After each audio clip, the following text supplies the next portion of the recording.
Alright, so I wanted to talk a little bit about the soil. In this garden, I started out, you can go back, way back, and see when I actually first started this garden.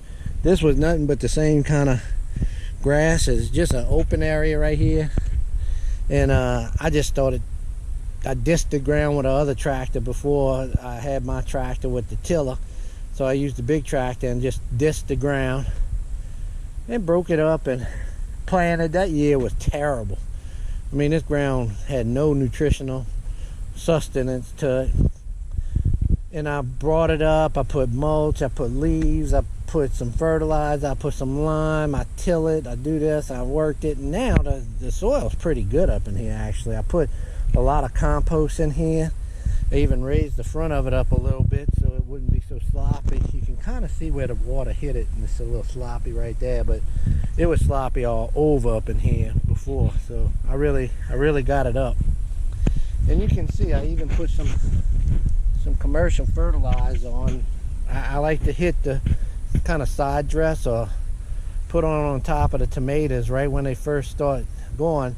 And what I use in the beginning, I know I can do total organic and go total. I don't know what the rules are for organic. I don't even care. I just garden the way I know how to garden. And I've been gardening for a long time, and I've done well. Now, anytime you go to a new place, you got to learn.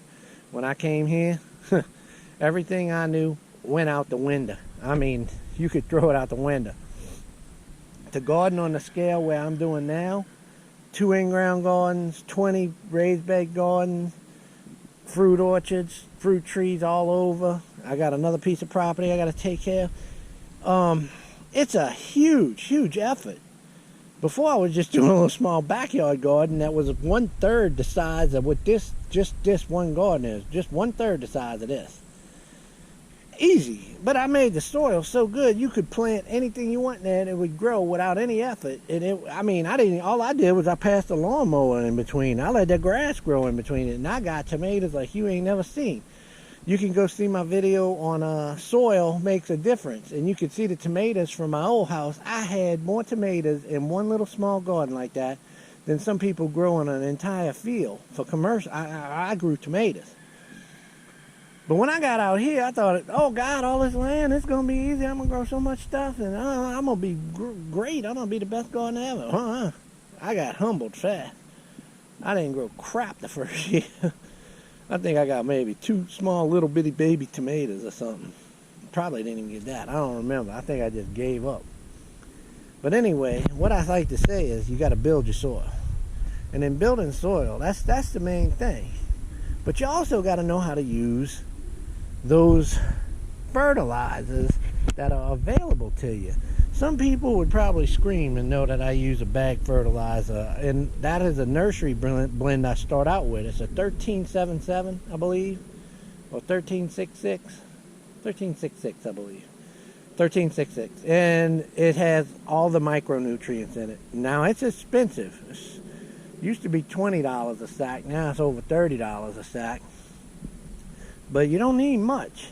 You start them out with that initial hit with them micronutrients, and you're going to give them everything they need. Now I'm going to come back and hit some of these tomatoes later on with some calcium nitrate to make sure I got some calcium in there, because I did have a blossom end rot problem in this garden last time. Even though I got a lot of tomatoes, I did lose a lot to blossom end rot. And that was because I didn't have calcium in my soil. Or it could have been any number of problems. It could have been that it was just acid and I wasn't getting, the roots weren't able to take up the proper nutrients, because I put lime on here and now I'm using calcium based and micronutrient based fertilizer. Things are getting better. So you have to make your soil good. And one thing I did is I brought in a lot of compost in here that I make myself. So let's go have a look at that. You can see that water's coming down from that rain we had yesterday. We had a lot of rain.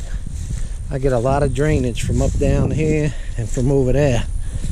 But I'm leaching a lot of, one of the reasons I put my compost piles here is because I wanted to bring this whole area up. It's pretty sad that I'm going to be using these kind of hills to bring it up, but this is pretty much my intermediate compost pile. This right here is my old compost here. Ooh, see me stepping in that stuff? That's the good stuff too. But let's have a look at this. This stuff right here. Got some clumps in there, but that's some good stuff right there. That's some good stuff, man. And I used a lot of this to fill in. I used a lot of this to fill in that those raised beds.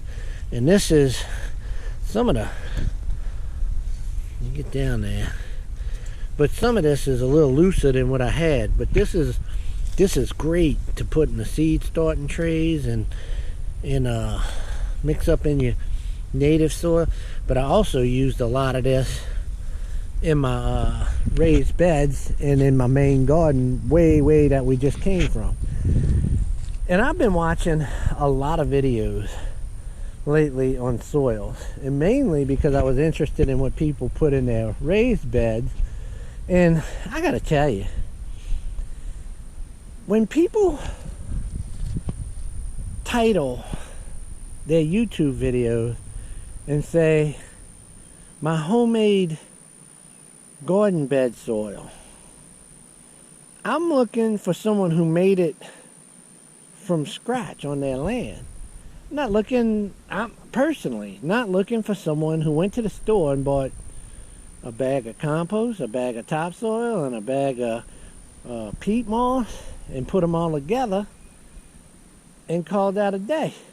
And maybe some little perlite or some commercial grade fertilizer, some organic fertilizer, some bone meal, and throw it all together and said, look, I made my soil. I don't consider that making soil.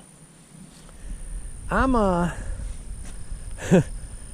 to the point where I'm gonna make the soil that I'm gonna use. Let's see here. I'm gonna start out. These are some leaves my wife raked up the other day from the front yard. I mean, this is as new as you can get. We just raked them up. There ain't nothing in there. It's just leaves and pine straw and a couple twigs. Nothing in there. Just leaves.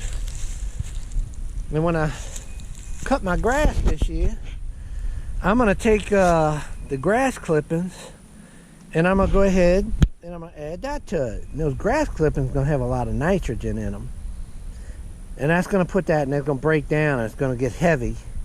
It's really gonna hold the moisture, and then the heat. I could feel when I was digging it, and the heat was just enormous. I used to have my compost piles over there, but it was too shady. I didn't like it. I made some good dirt, boy. All of that was used to fill all these raised beds, and I'm gonna get to that in a second. But I start out like this, and then I'll go and clean my chicken coops out, and I'll put that on here. I'll put a little dirt from wherever around here, and I'll put it on there. I'll put some. I might go to some of the horse stables around here and collect some 5-gallon buckets of horse manure and shavings and get that in there.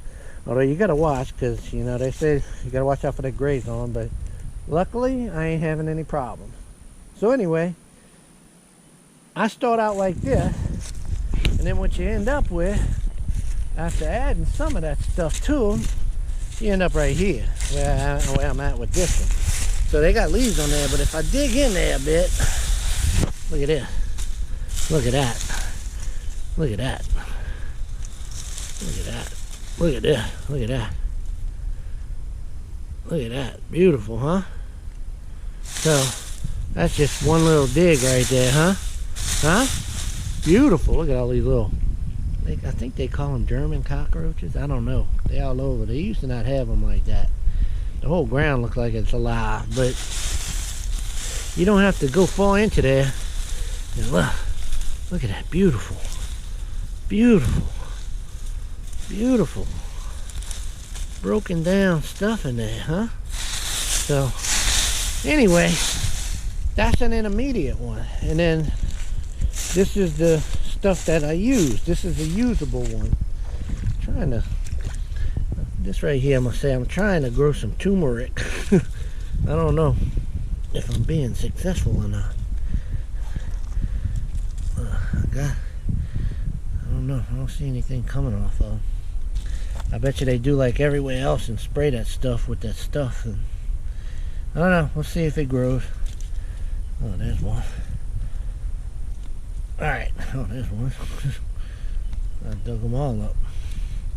Okay. But anyway, I took some of this stuff and I put it in this bucket. I got holes in the bottom, cracks and all. We'll see. But this is the usable stuff. And then I can tell you right now, you put this in your garden, you don't have to put anything else in there. You don't have to tweak it with any kind of extra fertilizers or any amendments. It's ready to go. And that to me is homemade soil. So you got from this stage, there's another pile right there. It's got a little bit more wood in it, but it's breaking down. All this wetting around here, the things break down fast. So you got these stages. I'm done adding to this one. I'm not going to add no more. It's going to break down. That's going to be soil. I can use that because this one's almost done. So I'm going to be going to this one. And by the time I finish using this one, that one will be ready. And then that one might be on its way too. But I'm going to make another one probably right up in here. And then, you know, I'll be on a successional stage of making my own garden soil. And I use this for seed starting. Now when I seed start, I'll add a little peat moss to that. And I ain't bragging on that for that, but you can use this by itself for seed starting. It will work just fine.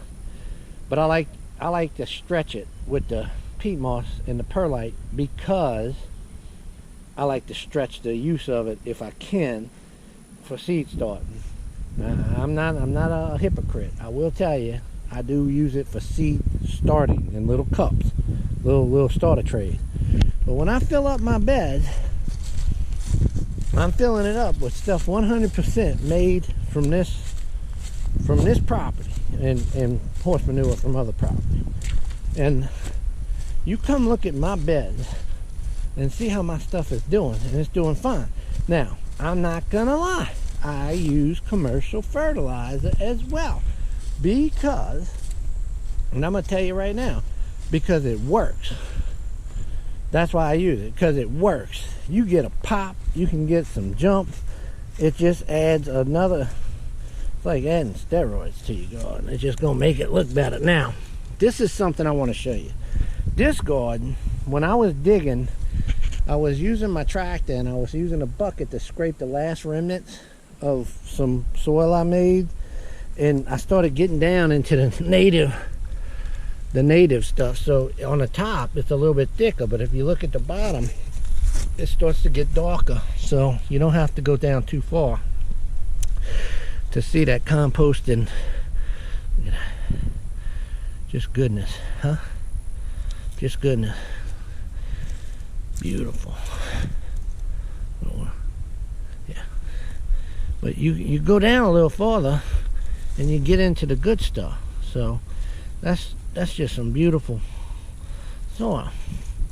Now on the first ones I started over here, there's a little bit better grade, I say, a little bit higher quality, but it's still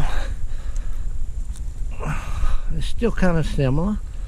That's what you got. Look how easy it is. You just use your hand and go down into there and just look at that. Isn't that beautiful? Isn't that beautiful? And I got eggshells, and I got right there different stages of breaking down. I got, every now and then you'll find crab claws and crab. So I'm back out here at the garden. My battery ran out, so I wanted to show y'all a little bit more about this soil, talk a little bit more about it. That's how pretty that stuff is. The original soils that I had. I mean, you can just dig into that stuff and it's just so pretty. Well, I gotta get those rocks, those limestones out of there. But that's just beautiful. I mean, it's so airy and perfect. And then some of this older stuff, this was out of the last pile I had. This stuff, how about right here? We'll look at this. You can look at it. It's a little bit more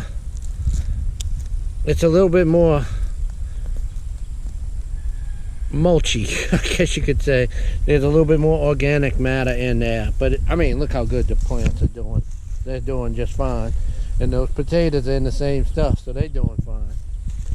And this is pretty much the same thing. It's still got a lot of soil in it. I mean, oh wait, no, the reason that's soil is because I dumped that pot of stuff right here. So this has still got a lot of leafy material in there. There's soil in there, a lot of soil, but it's still leafy.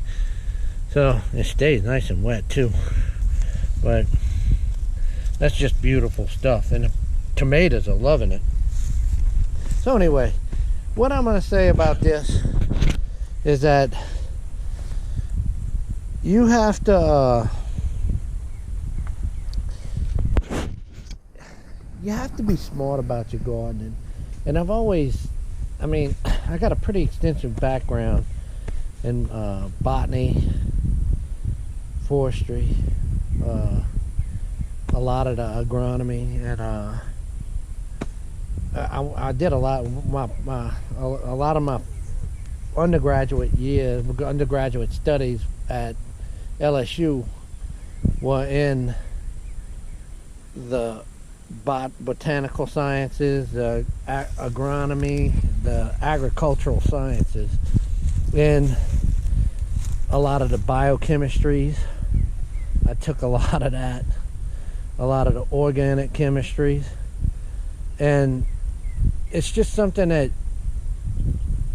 you use the practical knowledge along with the scientific knowledge, and it just gets to be a little bit easier along the way. But practical knowledge, the knowledge you got from growing in soil, coming up and learning what to do, there's nothing that replaces that. And there's gardeners out there that never stepped a foot into a college campus or in a college classroom, and they better gardeners than anyone in the world. Many farmers they're not college educated and don't need to be, because they learn from the practical way. And I came up in a family learning the practical way to do almost everything. My dad and his dad, my grandpa, they would use stuff it was seemingly unusable anymore. They would make something usable to the next level of using things. They just taught, and my dad passed that down to me.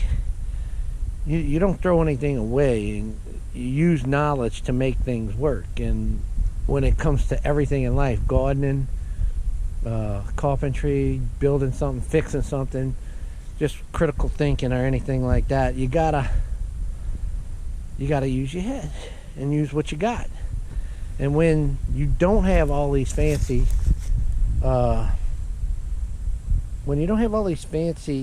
fertilizers right at your beck and call, you have to learn how to make it do the normal, natural, practical way. And that's what I was looking for with people to do, how people made soil. I wasn't looking to find videos on how people went to Home Depot or Lowe's or their local nursery and bought bags and mixed them together. Man, that's easy.